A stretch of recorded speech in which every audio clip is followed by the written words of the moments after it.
আজকে আমি যেটা পড়াবো সেটা হচ্ছে ক্যান্সার, কর্কট রোগ। এই যাবৎ ভারতীয়রা যে সমস্ত রোগে ভোগে তাদের মধ্যে এই ক্যান্সার বা কর্কট অত্যন্ত ভয়াবহ। এই রোগে আক্রান্ত হলে মানুষ সাধারণত স্বাভাবিক জীবনযাপন করতে পারে না। তবে বর্তমানে মডার্ন সায়েন্স অনেকটা এগিয়েছে।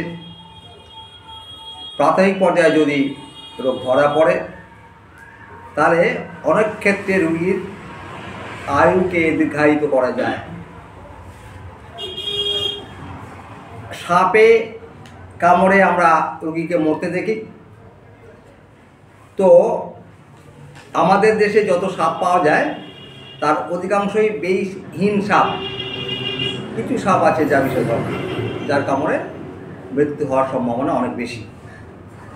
কিন্তু বিষহীন সাপের কামড়েও মানুষের মৃত্যু ঘটে, কারণ তার মনে হয় যে সে বিষযুক্ত সাপের দংশন করছে, তাকে বিষযুক্ত সাপ, অতএব সে গলে পড়বে। এই ভয়, অহেতুক ভয় বিষহীন সাপের কামড়েও মানুষকে মৃত্যু পথযাত্রী করে তোলে। ঠিক তেমন এই ক্যান্সার বা কর্কট রোগ হলে মানুষ মরে যাবে এই কথা ঠিক নয়। আধুনিক যে চিকিৎসা আবিষ্কৃত হয়েছে তাতে করে অনেক ক্ষেত্রেই প্রাথমিক পর্যায়ে যদি ক্যান্সার ধরা পড়ে তাহলে অবশ্যই তাকে সুস্থ করে তোলা সম্ভব। কিন্তু দুঃখ একটাই যে ক্যান্সারও সহজে ধরা পড়ে না। যখন ধরা পড়ে তখন স্টেজ 3 বা স্টেজ 4-এ চলে যায়।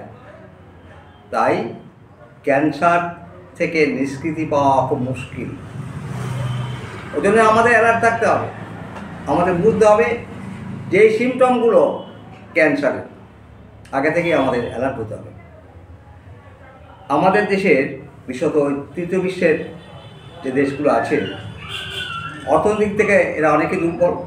তাই স্বাস্থ্যবিধি খাতে এদের বরাদ্দ খুব কম। সামান্য কিছু উপসর্গ, যেগুলো ক্যান্সার বলে আমরা পরবর্তীকালে জেনে যাই, সেই সব উপসর্গের চিকিৎসা এরা করতে চায়, করার ক্ষমতাই নেই। তাই তারা চিকিৎসা থেকে অনেক দূরে থাকে। যখন কোনো কারণে কোনো অভিজ্ঞ চিকিৎসকের নজরে আসে তখন স্টেজ 3 বা 4-এ পৌঁছে গেছে পেশেন্ট, কিওর করা মুশকিল হয়ে পড়ে।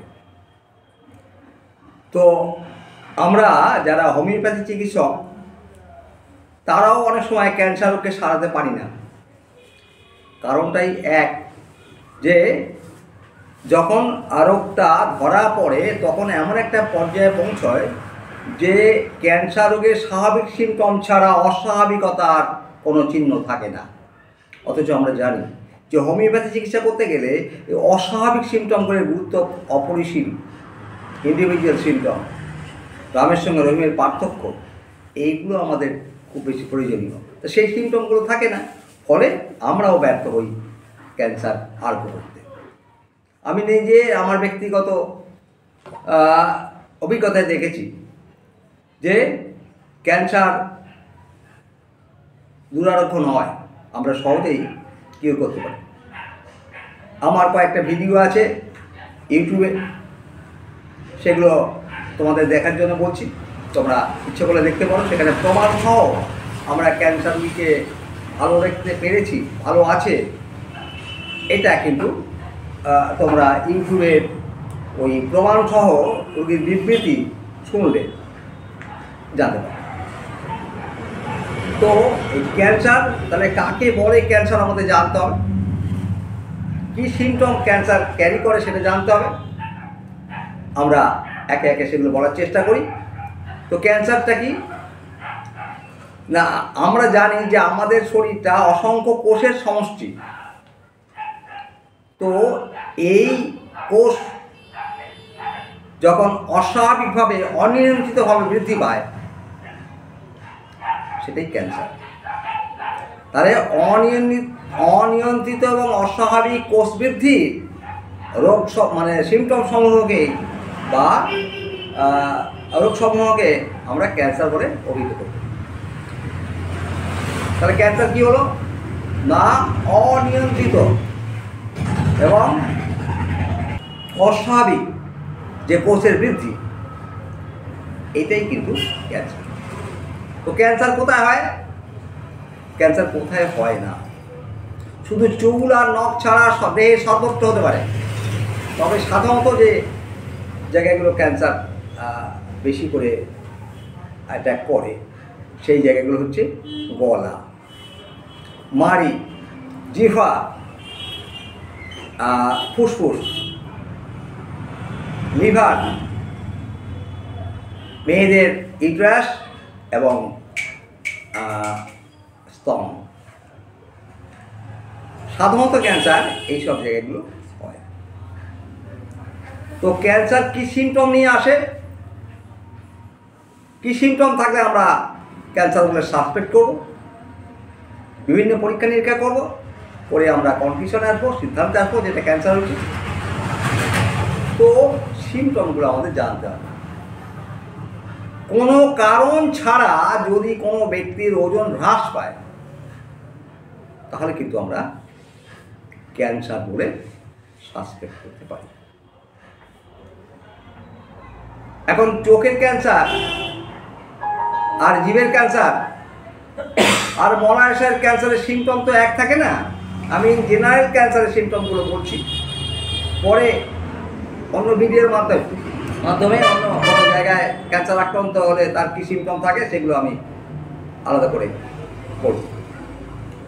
তাহলে অস্বাভাবিকভাবে যদি কোনো ব্যক্তির ওজন হ্রাস পায় কোনো কারণ ছাড়া, কোনো কারণ খুঁজে পাওয়া যাচ্ছে না, অথচ সে 2 মাসের মধ্যে 5 কেজি ওয়েট কমে গেছে, খাওয়া দাওয়া সে যেমন করে তেমনই করছে, তার সত্ত্বেও যদি এই ধরনের ঘটনা ঘটে তাহলে আমরা ভাবতে পারি সেই ব্যক্তি ক্যান্সারে আক্রান্ত। কোনো কারণ ছাড়া যদি কেউ উইকনেস ফিল করে, কারণ নেই, কোনো কারণ পাওয়া যাচ্ছে না, যেমন খাওয়া দাওয়া করছে, যেমন তার চিন্তা ভাবনা সব কিছুই যথাযথ হচ্ছে, তারপরে তার ওই দুর্বলতা ফিল করছে সে, তখন তার ক্যান্সার হতে পারে। বা ক্যান্সার হয়েছে এমন নয়, কারণ অন্যান্য সিমটম দেখে আমাদের ইনভেস্টিগেশন করতে হবে সেটা ক্যান্সার কিনা, তারপরে আমরা কনফিউশনে আসবো। তার আগে দুর্বল কাউকে দেখলে, ওজন কারো কমে গেলে তাহলেই কিন্তু ক্যান্সার বলে আমরা মনে করবো না, মানে সাসপেক্ট করতে পারি কিন্তু তাকে ক্যান্সার বলে দেখে দেবো না আর কি। আর যদি কারোর টেম্পারেচার কোনো কারণ ছাড়া বডি টেম্পারেচার বাড়ছে, কোনো কারণ পাওয়া যাচ্ছে না কেন তার এই জ্বর হচ্ছে, নৈশ ঘর্ম কেন তার রাত্রের দিকে ঘাম হচ্ছে, কোনো কারণ খুঁজে পাওয়া যাচ্ছে না, ভাবতে হবে ওই ব্যক্তি ক্যান্সারে ভুগলে উঠতে হবে। বিভিন্ন অরিফিস থেকে, বিভিন্ন অর্গান থেকে রক্তপাত করছে, তাহলে কিন্তু তার ক্যান্সার বলে আমরা মনে করতে পারি যে সে ক্যান্সারে আক্রান্ত। যদি কোনো ব্যক্তির গিলতে কোনো অসুবিধা হচ্ছে, কোনো খাদ্য বস্তু যেগুলো আমরা খাই সেই ধরনের খাদ্যবস্তু সে দেওয়াকরণ করতে পারছে না, তার অসুবিধা হচ্ছে। কোনো খাবারের প্রতি, বিশ্বে কত রকমের খাবার আছে, লোভনীয় খাবার যেগুলোর জন্য আমরা লালায়িত, সেই লোভনীয় খাবার যখন কেউ কোনো রকম তাকে প্রলব্ধ করতে পারে না, অর্থাৎ কোনো খাবারের প্রতি তার স্পৃহা নেই, ইট মে বি ক্যান্সার, এটা ক্যান্সারের সিমটম। কোনো খাবার তার ভালো লাগছে না। শরীরের যে কোনো জায়গার রক্তক্ষরণ যদি হয়, সে মলদার দিয়ে হতে পারে, মাড়ি দিয়ে হতে পারে, গাত্র চর্ম দিয়ে হতে পারে, সেক্ষেত্রেও কিন্তু আমরা ওই ব্যক্তি ক্যান্সারে ভুগছে বলে সাসপেক্ট করে পরীক্ষা নিরীক্ষার দ্বারা সিদ্ধান্তে আসবো। আর কি, আর যদি কোনো অ্যাবনর্মাল গ্রোথ, ধরা যাক একটা আঁচিল বাতি যে কালারের ছিল সেই কালারের পরিবর্তন ঘটে গেছে, ছিল লাল হয়ে গেছে কালো। অত্যন্ত ছোট্ট ছিল, একটা মুসুর ডাল ছিল, সেটা হঠাৎ দ্রুত গতিতে বেড়ে একটা ওই মার্বেলের মতো হয়ে গেছে। সেখানে আমরা ক্যান্সার বলে সাসপেক্ট করতে পারি। যদি কোনো ব্যক্তি দীর্ঘদিন কাশি হচ্ছে, অন্তত 3 সপ্তাহ তার কাশির চিকিৎসা করা সত্ত্বেও রিমিশন হচ্ছে না, তখনও কিন্তু আমরা ক্যান্সার বলে সাসপেক্ট করতে পারি। কোনো ব্যক্তি অবসাদে ভুগছে, মেন্টাল ডিপ্রেশনে ভুগছে, সেক্ষেত্রেও কিন্তু আমরা ক্যান্সার বলে সাসপেক্ট করতে পারি। কোনো কারণ নেই, সংসারে অশান্তি নেই, টাকা পয়সার অভাব নেই, তাহলে সে ডিপ্রেশনে খুব বেকার। কিন্তু ক্যান্সারের এটা একটা সিমটম। যদি কোনো ব্যক্তি ডিপ্রেশনে ভোগে তাহলে সেটা ক্যান্সার বলেও হতে পারে। তাহলে আমাদের সিমটমের কথা মনে রাখতে হবে। আর কি,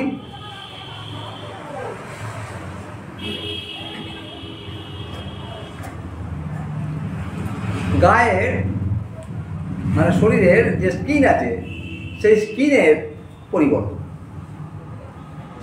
স্কিনের রং আমরা জানি, কেউ কালো আর কেউ ঘন। হঠাৎ করে তার এই কালো স্কিনটা যেন একটু বিবর্ণ হয়ে গেছে, নীল হয়ে গেছে বা কালো হয়ে গেছে। তার এই ধরনের পরিবর্তন স্কিনে যদি আমরা দেখতে পাই তাহলে কিন্তু আমরা সেটা ক্যান্সার সাসপেক্ট করতে পারি। যদিও পরীক্ষা ছাড়া আমরা কনফিউশনে আসবো না। কোনো ব্যক্তি যদি পায়খানা ঠিক মতো যা হচ্ছিল, যা রেগুলার সে খায়, সেই খাওয়ার অনুযায়ী প্রতিদিন তার নরম পায়খানা হয়, সকালে সে পায়খানা যায়। কোনো ব্যক্তি যদি সকালে পায়খানা করতে করতে হঠাৎ বিকালে, রাত্রে, দুপুরে যায়, তার এই পায়খানার টাইমের পরিবর্তন ঘটে, তাহলে সেটা ক্যান্সার হলেও হতে পারে। যদি তার মল স্বাভাবিক অর্থাৎ সেমি সলিড হচ্ছিল, এখন তা না হয়ে শক্ত হচ্ছে বা তার লুজ মোশন হচ্ছে, সেক্ষেত্রে কিন্তু তার ক্যান্সার বলে আমরা সাসপেক্ট করতে পারি। যদি কোনো ব্যক্তি দ্রুত গতিতে রুগ্ন হয়ে যায় অথবা মোটা হয়ে যায়, বাল্কি হয়ে যায়, সেক্ষেত্রেও কিন্তু আমরা কোনো পজিশন না পেরে ক্যান্সার সাসপেক্ট করতে পারি। পরীক্ষা নিরীক্ষা দ্বারা আমরা কনফিউশনে আসবো। তাহলে ক্যান্সারের পজিশন আমরা খুঁজব। এখন আমরা ক্যান্সারের সিমটম পেলাম, ক্যান্সারের পজিশন শুনব। কেন ক্যান্সার, এই কেন কোনো রোগ হয় সে কথা সবসময় আমরা বলতে পারি না, ক্যান্সারের ক্ষেত্রে তো বলতে পারবোই না। অর্থাৎ ক্যান্সার কোনো ব্যক্তি ক্যান্সারে আক্রান্ত কেন হলো এটা কিন্তু বলা খুব শক্ত। আননোন কজ বড় বড় করে লেখা আছে যে আননোন কজ, কারণ জানা যায় না। তো আর কি, আর ফ্যাক্টর আছে, যদি 60 ঊর্ধ্ব বয়স হয়ে যায়, কোনো ব্যক্তির 60 ঊর্ধ্ব বয়স তার 60 বছর পেরিয়ে গেছে, তাহলে কিন্তু তার ক্যান্সার হতে পারে। কেন না, ওই সময় তার ইমিউনেশন পাওয়ার কমে যায়, তার ইমিউনিটি কমে গেছে। তার ইমিউনিটি কমে যাওয়ার সঙ্গে রোগ, যে কোনো রোগ তাকে আক্রমণ করতে পারে, তার সহজে ক্যান্সার নামক, কর্কট নামক রোগ তার শরীরে বাসা বাঁধতে পারে। অতএব একটা পথ পেলাম আমরা যে বয়স বৃদ্ধি, বংশ ইতিহাস, যদি কারো বংশে ক্যান্সারের হিস্ট্রি আমরা পাই তাহলে তার সন্তান সন্ততির মধ্যে ক্যান্সার আসবে, এটা আমরা অনেক সময় ধরে নিতে পারি। তাই ওই যে সিমটমগুলো কথা একটু বলে গেলাম, সেই সিমটমের 2-4টে সিমটম যদি আমরা পাই তাহলে আমরা সাসপেক্ট করবো ক্যান্সার হচ্ছে বা তার ক্যান্সার হওয়ার একটা প্রবণতা তৈরি করছে। যদি কেউ খুব বেশি বাল্কি হয়, আমি বারবার বলি যে বাল্কিনেস খুব খারাপ জিনিস, বাল্কিনেস খুব খারাপ জিনিস, বাল্কি হওয়া যাবে না। তো যদি বাল্কি হয়ে যায় তাহলে কিন্তু তার ক্যান্সার হতে পারে। খাদ্য খাওয়া, আমরা আমি প্রত্যেককে প্রায় বলি, প্রতিনিয়ত বলি আমার পেশেন্টদের যে তোমরা মাংস খেও না, তেল ঘি মশলা কম খাও। এই তেল ঘি মশলা আর মাংস কী রোগ সৃষ্টি করতে পারে না সেটাই শুধু ভাবি। ক্যান্সারের মতো দুর্বহ রোগ যা সৃষ্টি করতে পারে। তাই মাংস থেকে, বিশেষত রেড মিট থেকে আমাদের দূরে একান্ত থাকা প্রয়োজন। তেল ঘি মশলাও কিন্তু ক্যান্সার সৃষ্টির একটা কারণ। এছাড়া মাদক দ্রব্য কেউ নেয়, কী সেগুলো না, ওই গুটকা, অ্যালকোহল, পান, তো এগুলো কিন্তু ক্যান্সার হওয়ার একটা কন্ডিশন। আমরা সুন্দর হওয়ার চেষ্টা করি, বডি অয়েল মাখছি, আমরা সুন্দরী হওয়ার জন্য বিশেষ মেয়েরা মুখে কিনা মাখে, তাদের কালোকে ফর্সা করতে হবে, একটা মেঝেটা পড়েছে সেই মেঝেটার দাগটাকে তুলতে হবে। তাই উগ্র কেমিক্যাল দ্বারা প্রস্তুত লোশন বা অয়েলমেন্ট তারা ব্যবহার করে, যা ক্যান্সারের একটা বড় কজ। আর কি, আর খাবার, আমি একটু আগে রেড মিট ইত্যাদির কথা বলেছি, স্পাইসি ফুডের কথা বলেছি, কিন্তু আমরা এই কথাও ওদের বলবো যে তোমরা ফাস্ট ফুড এবং জাঙ্ক ফুড নেবে না। ফাস্ট ফুড এবং জাঙ্ক ফুড থেকেও ক্যান্সার তৈরি হতে পারে। অতএব fast food, junk food avoid করতে হবে। তাহলে ক্যান্সারের কারণ আমরা জেনে গেলাম, ক্যান্সারের সিমটম আমরা জেনে গেলাম, ক্যান্সারের প্রকারভেদ জানতে হবে, ক্যান্সারের তীব্রতা অনুযায়ী আমরা গ্রেডেশন করেছি, first grade, second grade, third grade, fourth grade. First গ্রেডে তখন যে অঙ্গে ক্যান্সার বাসা বেঁধেছে সেখানে একটা আমরা ডিসকমফোর্ট ফিল করি। লাংসে হলে লাংসে ডিসকমফোর্ট ফিল করি, লিভারে হলে লিভারে ডিসকমফোর্ট ফিল করি, আমরা জরাইতে হলে জরাইতে ডিসকমফোর্ট ফিল করি। তো এই ধরনের একটা ডিসকমফোর্ট যখন আমরা ফিল করি, আমরা সঙ্গে সঙ্গে যদি কোনো চিকিৎসকের শরণাপন্ন হই, তাহলে কিন্তু তিনি পরীক্ষা নিরীক্ষা দ্বারা আমাদের রোগ কী হয়েছে, অর্থাৎ আমরা ক্যান্সারে আক্রান্ত কিনা, সেটা তারা আমাদের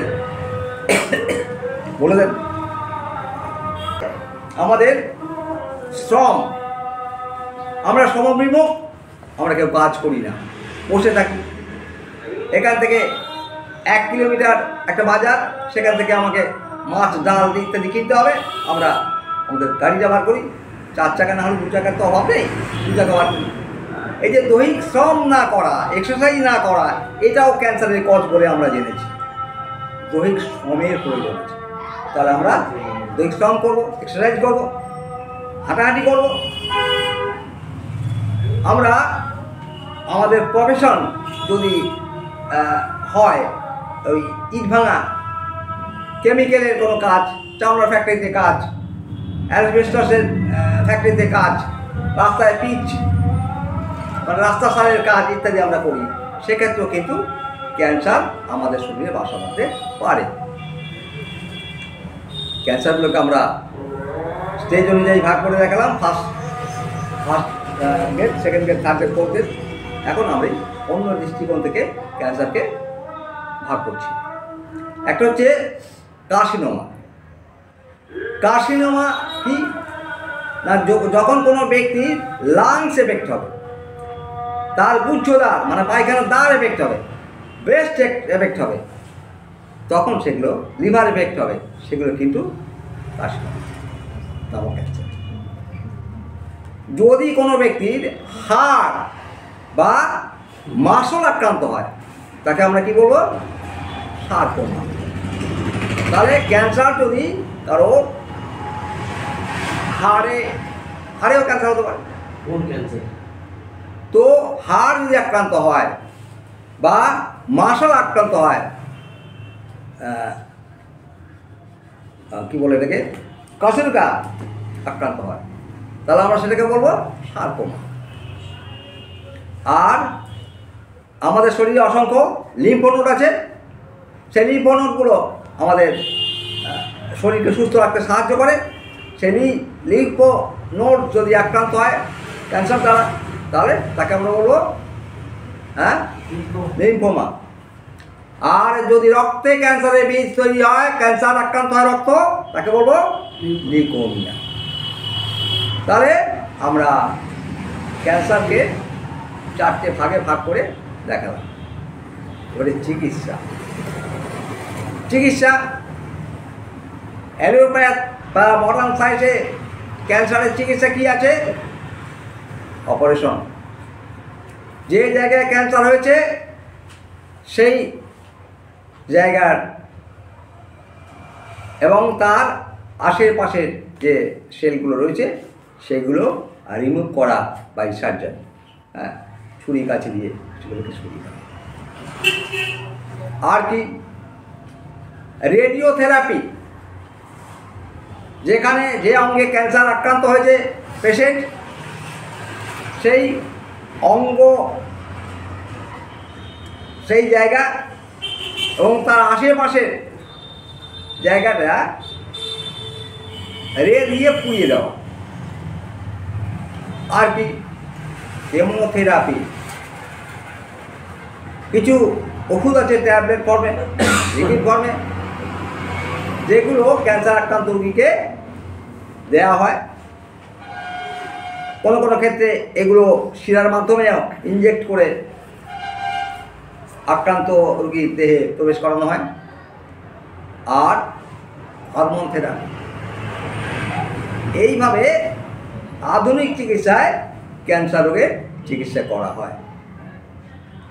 ক্যান্সার রোগের এসব চিকিৎসা ছাড়াও তাকে আরও কী করে চিকিৎসা করা হয় না, কিছু সংখ্যক ব্যক্তি ক্যান্সার আক্রান্ত হয়েছে এমন ব্যক্তিদের খুঁজে বার করা হয়। বার করে তাদেরকে আমরা কাউন্সেলিং করি, তাদেরকে বিভিন্নভাবে বোঝাই এবং তারা নিজেরা যারা ক্যান্সার আক্রান্ত হয়েছে তাদের মনোবল যাতে ফিরে পায় সেজন্য তাদের নিজেদের মধ্যে তারা আলাপ আলোচনা করে তাদের কষ্ট এবং অনেকটা হিলাপ হয়ে গেছে এমন পেশেন্টরা তাদেরকে আশ্বস্ত করতে পারে, ফলে মনোবল বৃদ্ধি ঘটে।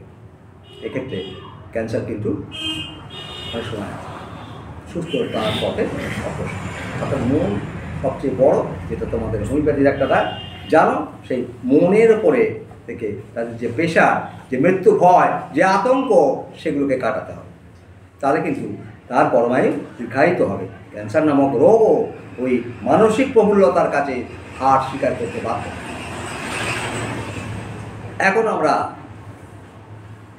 ক্যান্সার প্রতিরোধে কী ব্যবস্থা করা যায় সেটা নিয়ে আলোচনা করি।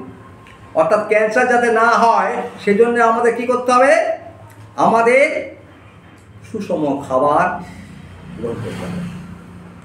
আমরা রেড মিট, তৈলাক্ত খাবার, জাঙ্ক ফুড, ফাস্ট ফুড থেকে দূরে থাকবো।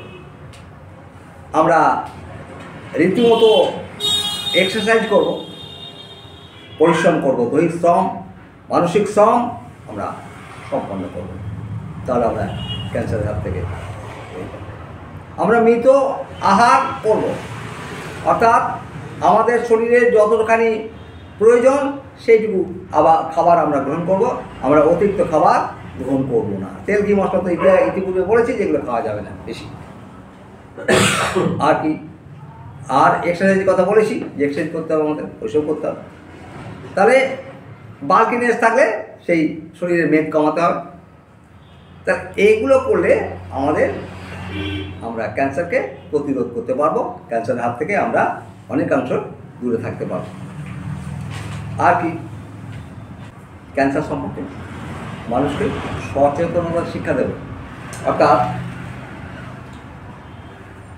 গুড়াকু দিয়ে দাঁত মাজতে নিষেধ করবো, মাদক দ্রব্য খেতে নিষেধ করবো, তেল মশলা ঘি খেতে নিষেধ করবো, রেড মিট খেতে নিষেধ করবো।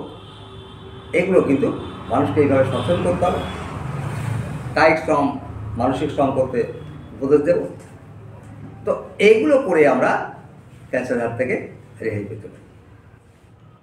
আমরা হোমিওপ্যাথি চিকিৎসক, আমাদের কিছু ওষুধ আছে যা ক্যান্সারের জন্যে খুবই উপযুক্ত।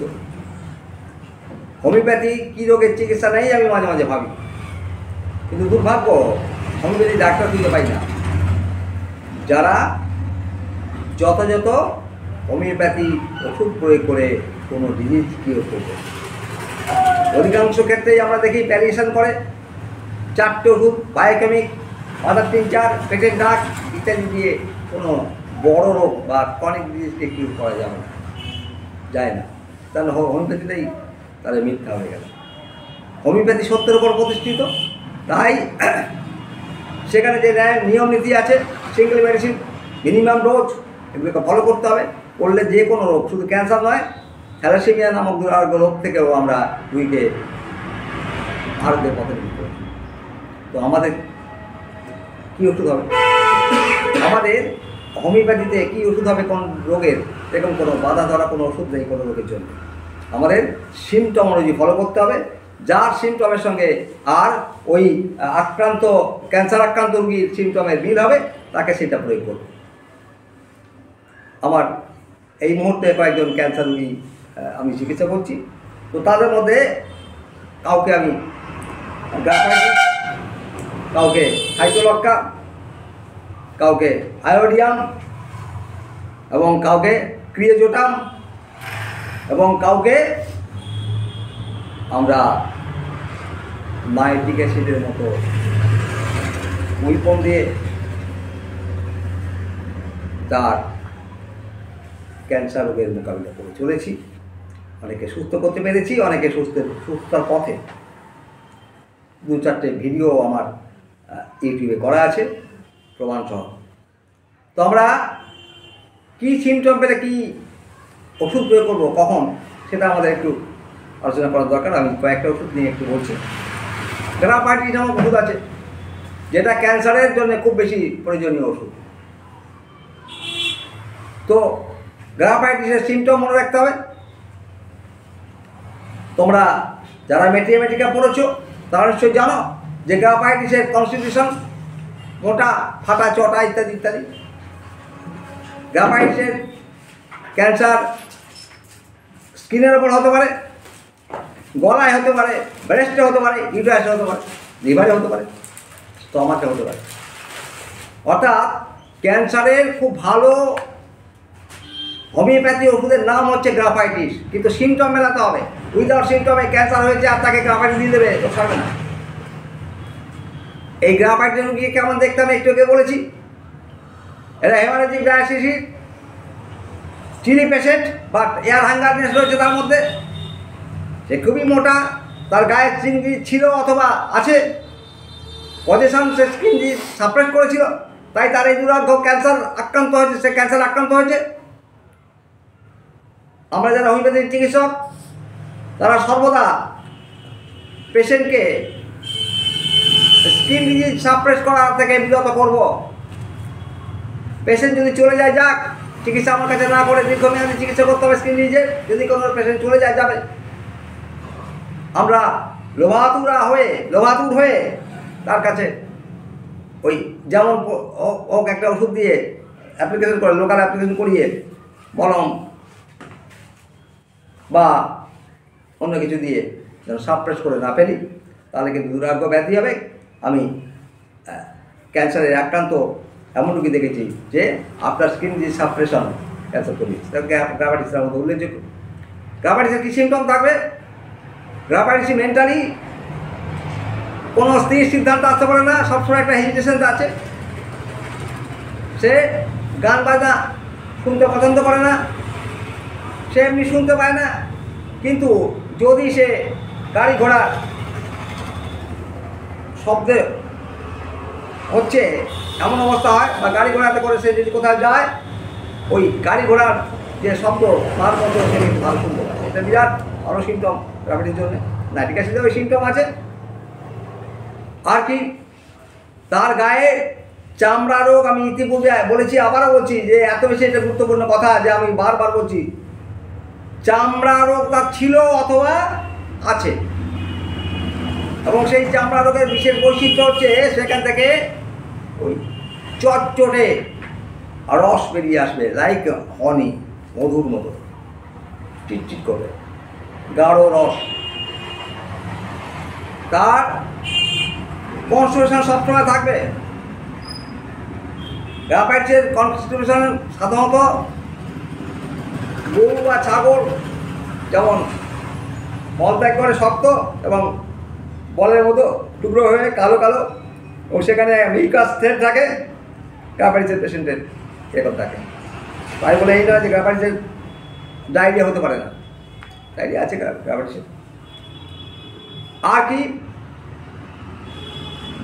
গ্রাফাইটিস পেশেন্ট কোনো স্থির সিদ্ধান্ত আসতে পারে না কোনো ব্যাপারে, তার সে এটা ঠিক আছে না বেঠিক আছে এটা ঠিক করতে পারে না।